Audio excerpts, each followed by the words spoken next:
Acti. The developer's dilemma. Leo stared at his monitor, the glow reflecting off his glasses.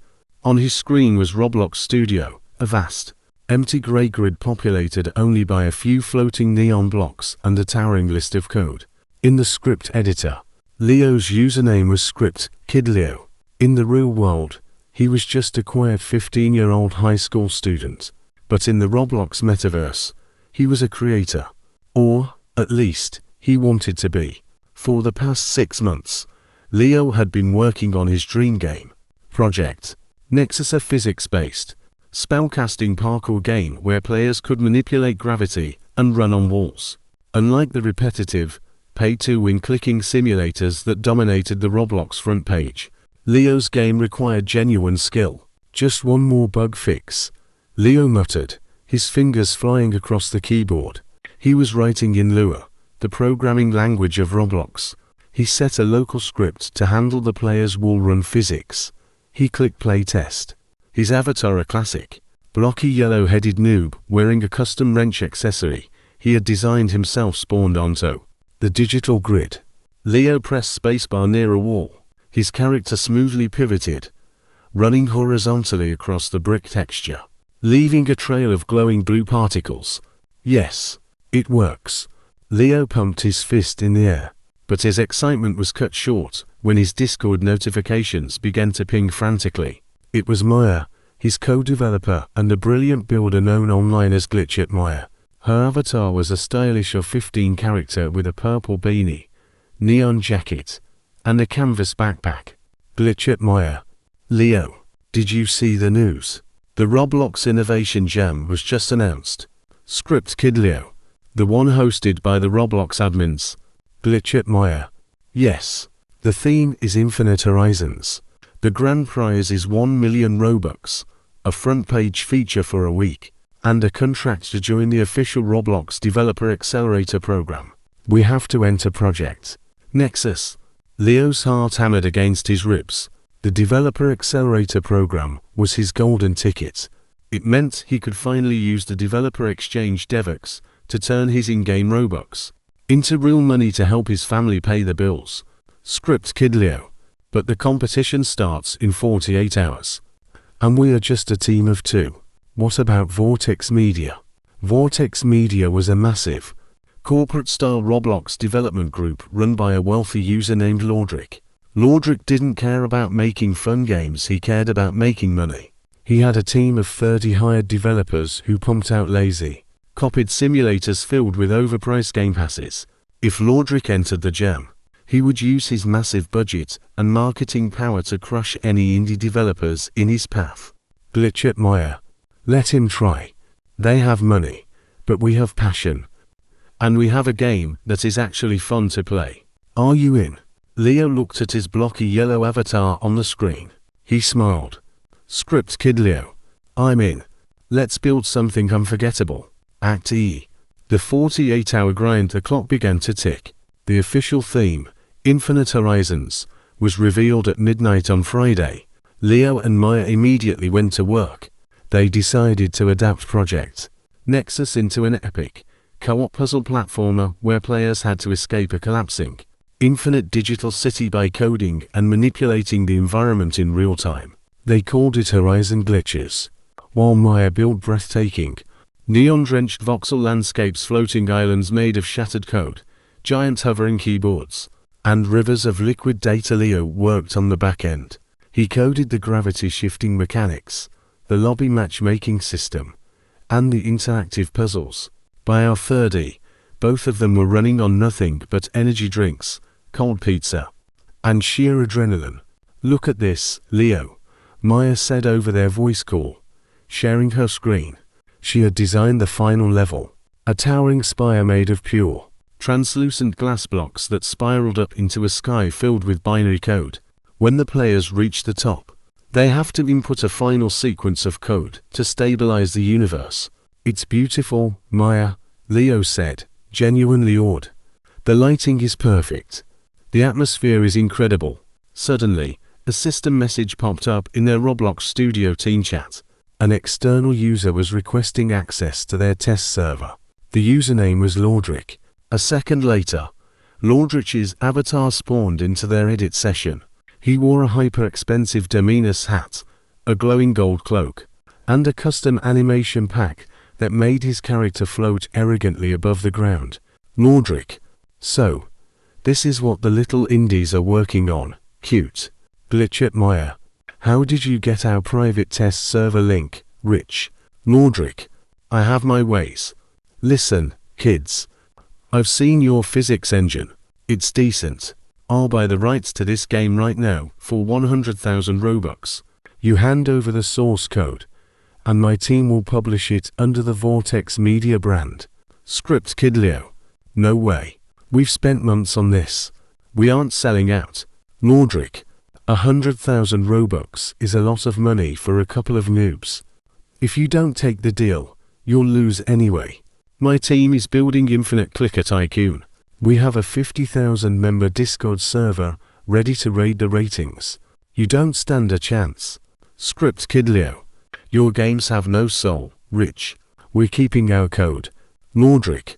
Have it your way. But remember, Roblox is a dangerous place for unanchored parts.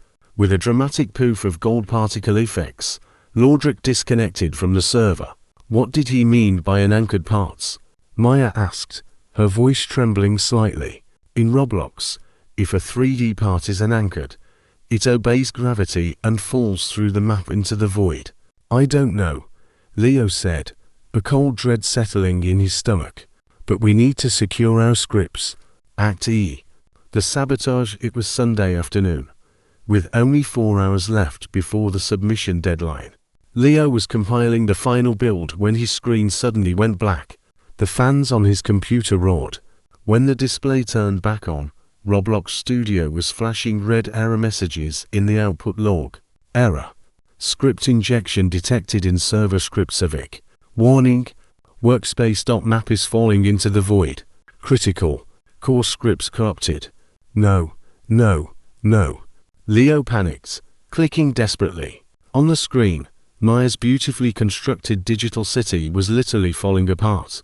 The buildings were losing their anchors, slipping downward into the grey abyss.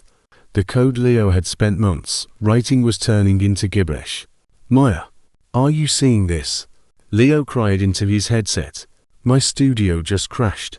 Maya replied, her voice filled with panic. I can't log back in. It says access denied. Leo, what's happening?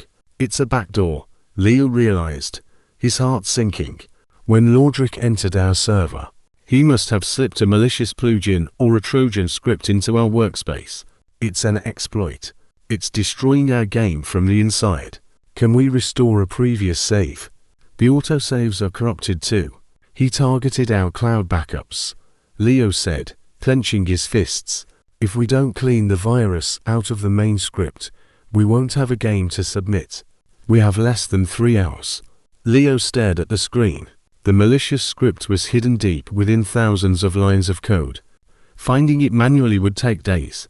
Then, he remembered a secret tool he had developed, an experimental, immersive debugging program he called the Studio Via Injector. It allowed a developer to use a headset to visually interact with their code, as if it were a physical object. It wasn't fully tested, but it was their only hope. Maya, I'm going in, Leo said. I'm going to compile the Via Injector. I'll have to manually find the corrupted data nodes and delete them. Leo, that's crazy. If the script is unstable, it could crash your system or lock your account. I have to try. We didn't come this far to let a hacker steal our dream. Leo pulled his VR headset over his eyes, plugged it into his PC, and hit run. Active. Inside the grid BZZZZT, a high-pitched static sound rang in Leo's ears. For a second, there was only darkness. Then, a massive explosion of neon light burst around him. Leo was no longer sitting in his bedroom. He was standing on a floating platform made of glowing blue code lines. He looked down at his hands. They were yellow, plastic, and square. He was his avatar, the wrench-wielding noob. But the world around him was a nightmare. The beautiful, neon-lit digital city was shattering. Giant, floating chunks of stone and glass were tumbling into endless, static-filled void below. The sky was bleeding red error codes. 404, not found. Okay, think like a programmer, Leo muttered to himself. The virus is a script. In a 3D environment, a script has to have a physical source apparent object. He leaped across a gap, using his custom wall-run mechanic. It felt incredibly real. The wind rushed past his plastic ears, and the gravity shifted perfectly as he bounded from a floating keyboard to a giant, brick-textured skyscraper. As he climbed higher toward the central spire, the environment became increasingly hostile. The corrupted code began to manifest as physical enemies glitched, faceless avatars made of static and red light. They were exploit bots. One of the bots lunged at him, its hands morphing into sharp, pixelated claws. Leo reached behind his back and grabbed his custom developer wrench. "You're just a bunch of bad syntax," he yelled. He swung the wrench. Upon contact with the bot, he executed a visual delete command. Poof. The bot dissolved into a cloud of harmless, gray syntax errors. Another bot attacked from the side, but Leo slid under its legs, grabbed its leg, and quickly typed a virtual command in his mind. Destroy. The bot vanished, but the city was collapsing faster now. The spire at the top was beginning to tilt. Leo ran. He jumped from a crumbling stone archway, activated his gravity flip spell, and landed upside down on a floating road. He sprinted along the underside of the highway, dodging falling debris and red laser grids spawned by the virus. With one final, epic leap, he threw himself through the air, barely catching the edge of the central spire's platform. Below him, the entire world of Horizon glitches had dissolved into a sea of red static. In the center of the platform stood the core of the virus. It was a giant, pulsing, black and red cube. Embedded inside the cube was a glowing gold crown, the signature asset of Lordrich's avatar. "I knew it," Leo said, hauling himself onto the platform. The cube roared, sending shockwaves of lag through the virtual world. Leo felt his movements slow down. His ping was skyrocketing. His frame rate dropped. It felt like walking through thick mud. Ping. 999 milliseconds. You won't stop. US. Leo gasped, fighting the lag. Every step required monumental effort. His plastic joints felt heavy, almost frozen. The virus spawned 3 giant exploit bots to guard the core. Leo knew he couldn't fight them in this laggy state. He had to bypass them. He looked at his wrench. It had a custom script injector built into it. If he could throw it directly into the center of the core, he could force execute a workspace, clear all children command, targeting only the malicious assets. "Maya," Leo called out, hoping she could hear him through his headset in the physical world. "If you can hear me, I need you to open the command bar on your end. Type in game.replicated storage.security:fire server, deploy." I set up a backup security trigger. In the real world, Maya was frantically typing on her laptop, trying to bypass her locked account. Come on, she whispered. She found a backdoor terminal she had built as a safety measure. She pasted Leo's command and hit enter. Suddenly, in the virtual world, the sky cleared. A massive, glowing blue shield, the security trigger, descended from the heavens, crushing the exploit bots in an instant and neutralizing the lag. Leo's movements became fluid and fast again. "My turn," Leo said. He ran forward, leaped into the air, spun, and threw his developer wrench with all his might.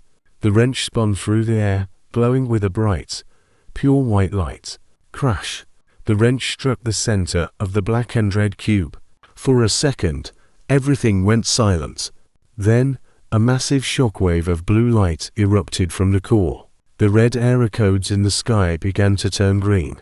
The falling buildings stopped mid-air and began to float back up, anchoring themselves perfectly back into place. The binary sky cleared, revealing a beautiful, infinite horizon of stars. The virus was gone. The game was restored. Leo felt a pull at the back of his collar. His vision blurred, and the digital world dissolved once more. Act V. The Horizon. Leo ripped the VR headset off his face and gasped for air. He looked at his monitor. Roblox Studio was completely green. The output log read, "Clean compilation successful. 0 errors." The clock on his desk read, 11:55 p.m. 5 minutes left. Leo yelled. He quickly dragged the compiled game file into the Roblox Innovation Jam submission portal, filled out their team details, and clicked the big green button, Submit Entry.